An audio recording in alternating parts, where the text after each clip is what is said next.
sot dëgjojmë shumë thirrje për këto martesa njëgjinore. Madje po mundohen me mishë dhe me shpirt, me gjitha forcat, me i miratu disa ligje që janë shumë të huaja për neve si popull, si shqiptar, po ashtu për neve si besimtar. Do më thonë, Islami e definon martesën si kur lidhje, kontratë e marrëveshje mes burrit që është gjinia mashkullore dhe gruas që është gjinia femërore. Do më thonë, kjo është esenca e familjes së pranuar sipas konceptit islam. Çfarë tu themi këtyre njerëzve të cilët me mishë me shpirt mundohen të dalin nga natyra e pastër njerëzore. Madje i pamundson shumë nga këto qëllime fisnike një martesë njëgjinore. Nuk ka mundësi me pas pasardhës. Nuk ka mundësi me rujt integritetin dhe nderin e mashkullit si mashkull dhe femrës si femër.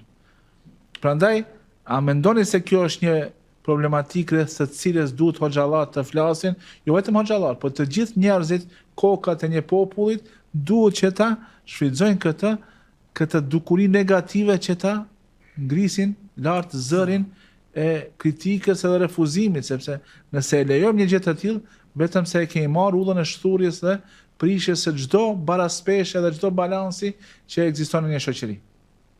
Është mos e vërtet se duhet ta ngrimi zërin dhe të jemi shumë theksuar këtë aspekt. Se me të vërtet kjo prishja e familjes ka dhe zanafil të hershëm, mirë po me sa duket në këtë kohën tonë postmoderne, vetëm se ka marrë për masa më të mëdha.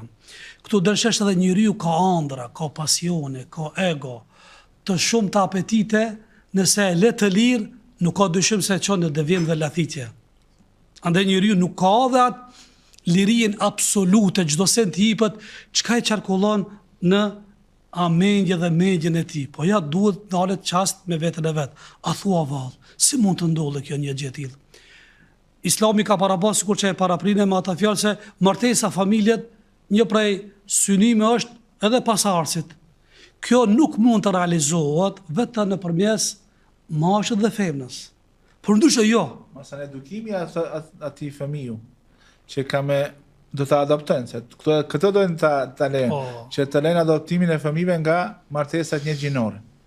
Ai fëmijë, si ka mundësi të edukohet, ku në familje nuk është ajo, si thënë, faktori, apo elementi nën, apo elementi babë.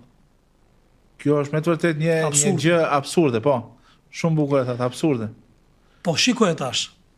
Kjo bie ndesh edhe me atë që quhet natyra e pastër.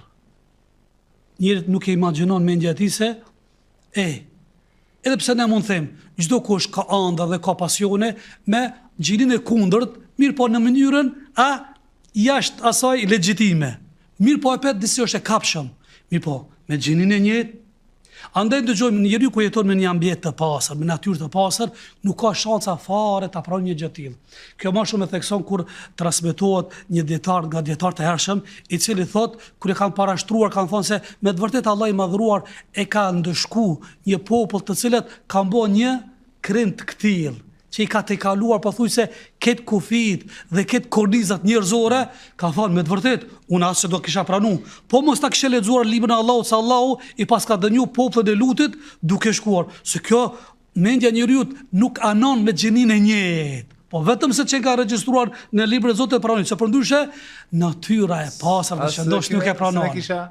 Paramendu një gjë të tillë. Nuk e imagjinon. Mirë po këshire njeriu, nëse fillon her pas here, fillon të prishet dhe ndotet ambienti dhe shoqëria dhe rrethi ku jeton, fillon edhe mi pranu dhe gjërat edhe dukurit negative. Në mënyrë ndoshta formë direkte jo, po në formë indirekte.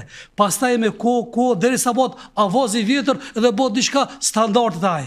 Andaj ne duhet mi paraprik këtyre gjërave para kohe, duke sjell fakte dhe dëshmi dhe prova edhe fetare, po edhe të arsyeshme logjikës, po edhe të natyrshme.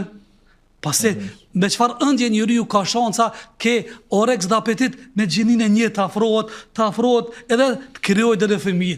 Është e neveritshme. Kjo është vetëm një lloj devijimi, ekzistojnë devijime tjera me kafshë, disa edhe me gjësën. Nuk akceptojnë dot këtë, përveç derrit edhe gomarit, ashtu një psikolog që e përmendte, do të thonë kafshët tjera nuk e akceptojnë bashkimin me të njëjtën gjini. Hoxh Nusret, martesa i ka synime dhe qëllimet e veta që janë shumë synime sublime